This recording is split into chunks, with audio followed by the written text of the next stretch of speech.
नमस्कार, अमरउजाला.com देख रहे हैं आप। आपके साथ मैं हूं सुमित चौधरी। साल 2025 में सोने ने निवेशकों को शानदार रिटर्न दिया। 2026 की शुरुआत में भी तेजी लगातार जारी रही और मल्टी कमोडिटी एक्सचेंज यानी MCX पर सोना करीब 1,80,000 प्रति 10 ग्राम के रिकॉर्ड स्तर तक जा पहुंचा। लेकिन अब तस्वीर बदलती हुई दिख रही है। हाल के कारोबारी सत्रों में सोने की कीमतों में लगातार गिरावट देखने को मिल रही है और ये अपने उच्चतम स्तर से लगभग 13% नीचे फिसल चुका है। और पिछले कुछ हफ्तों में MCX पर सोना करीब 1,56,000 के करीब जो है वो आ चुका है। वहीं ऐसे में ये कहा जा रहा है कि जिन अंतर्राष्ट्रीय हालातों की वजह से सोने में नई ऊंचाइयां देखने को मिली थी, वही सोना अब रूस के एक कदम से क्या 1,00,000 रुपए के स्तर तक गिर सकता है। जाहिर है, सोने पर अंतर्राष्ट्रीय बाजार में लगातार दबाव देखने को मिल रहा है। कॉमेक्स पर सोना अपने रिकॉर्ड स्तर से करीब 10% नीचे कारोबार कर रहा है। एक्सपर्ट्स का यह कहना है कि अगर वैश्विक राजनीतिक समीकरण बदलते हैं तो अंतर्राष्ट्रीय बाजार में सोना $3,000 प्रति औंस तक जा सकता है। और अगर ऐसा होता है तो भारत में भी कीमतों पर बड़ा असर देखने को मिलेगा। उधर सोने की कीमतों में हालिया कमजोरी के पीछे एक बड़ी वजह रूस बताया जा रहा है। रिपोर्ट्स के मुताबिक रूस अमेरिका के साथ डॉलर आधारित व्यापार समझौते की संभावनाएं लगातार तलाश रहा है। अब तक ब्रिक्स देश यानी ब्राजील, रूस, भारत, चीन और दक्षिण अफ्रीका डॉलर पर निर्भरता कम करने की जो रणनीति है उस पर काम कर रहे थे। इसे डी डॉलराइजेशन जो है वो लगातार कहा जा रहा था। डॉलर पर निर्भरता कम करने का मतलब था कि देश आपसी व्यापार में स्थानीय मुद्राओं या सोने का इस्तेमाल बढ़ाएं। इसी सोच के कारण कई देशों ने अपने सोने का भंडार बढ़ाया, जिससे वैश्विक मांग मजबूत बनी रही और कीमतों में लगातार तेजी आई।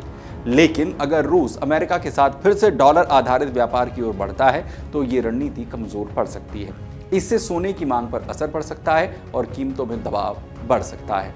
लेकिन सवाल यह है कि आखिर डॉलर के मजबूत होते ही सोने में गिरावट क्यों हो जाएगी। सोना और डॉलर का रिश्ता लगातार उल्टा माना जाता है। जब डॉलर मजबूत होता है तो सोना महंगा हो जाता है और मांग घटती है।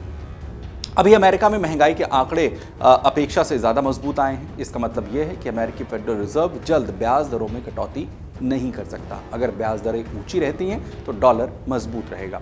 मजबूत डॉलर की वजह से अंतर्राष्ट्रीय निवेशक सोने की बजाय डॉलर में निवेश करना पसंद कर सकते हैं और इससे सोने की कीमतों पर और ज्यादा दबाव आ सकता है। मसलन कीमतें कम हो जाएंगी।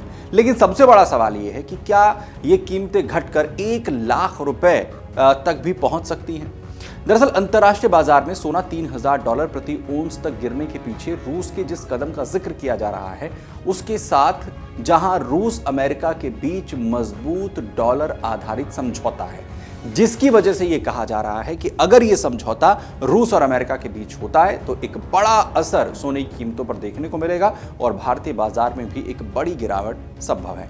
हालांकि 1,00,000 प्रति 10 ग्राम का स्तर काफी नीचा है, काफी कमजोर है। लेकिन अगर रूस अमेरिका के बीच मजबूत डॉलर आधारित समझौता हो जाए तो ये सोने को बड़ा झटका देगा। इसके अलावा फेडरल रिजर्व अगर लंबे समय तक इन हालातों में दरों में कटौती ना कर पाया तो ये सोने को और ज्यादा नीचे धकेल देगा। और वहीं सोने में तेजी की एक वजह वैश्विक तनाव भी रहा है। तो ऐसे में अगर रूस अमेरिका के बीच समझौता हो जाता है, तनाव कम हो जाता है, तो लोग जिसे सेफ हेवन सोने को कहा जाता है उससे निकलकर बाजारों में निवेश बढ़ाएंगे, जिसके बाद सोने की कीमतों पर दबाव बढ़ेगा। और अगर ये तीनों कारण एक साथ हो गए तो सोना 1,00,000 तक के स्तर को भी छू सकता है। हालांकि ये नहीं कहा जा सकता कि सोने से लोगों का मोह भंग हो जाएगा, क्योंकि सोना पारंपरिक रूप से सुरक्षित निवेश माना जाता है। जब भी वैश्विक संकट बढ़ता है, जैसे युद्ध के हालात हो जाए, आर्थिक मंदी हो जाए या वित्तीय अस्थिरता हो, तो निवेशक सोने को ही सबसे पहले चुनते हैं, उसी की ओर भागते हैं। अगर अमेरिकी अर्थव्यवस्था कमजोर पड़ती है तो सोना फिर से तेजी की ओर बढ़ सकता है। इसलिए लॉन्ग टर्म निवेशकों को घबराने की आवश्यकता नहीं है। लंबी अवधि के निवेशक सोने को पोर्टफोलियो में संतुलन के लिए अपने साथ बनाए रखते हैं। अल्पकालिक जो ट्रेडर्स हैं उन्हें ज़रूर उतार चढ़ाव की वजह से थोड़ा सतर्क रहने की ज़रूरत है। वहीं बड़े निवेश से पहले वैश्विक संकेत जिस तरीके से डॉलर इंडेक्स हो, अमेरिका का महंगाई डाटा हो या फेडरल्स की जो बैठक है उस पर नज़र रखना भी बेहद ज़रूरी है। लेकिन पूरी दुनिया की निगाहें अब रूस पर टिकी हुई हैं कि क्या अमेरिका और रूस के बीच में ये समझौता हो पाता है नहीं, और अगर ये समझौता होता है तो इसका सोने पर क्या असर पड़ेगा। अगर आप ये वीडियो YouTube पर देख रहे हैं तो हमारे चैनल को सब्सक्राइब कर बेल आइकन दबाएं और Facebook पर देख रहे हैं तो हमारे पेज को लाइक करें।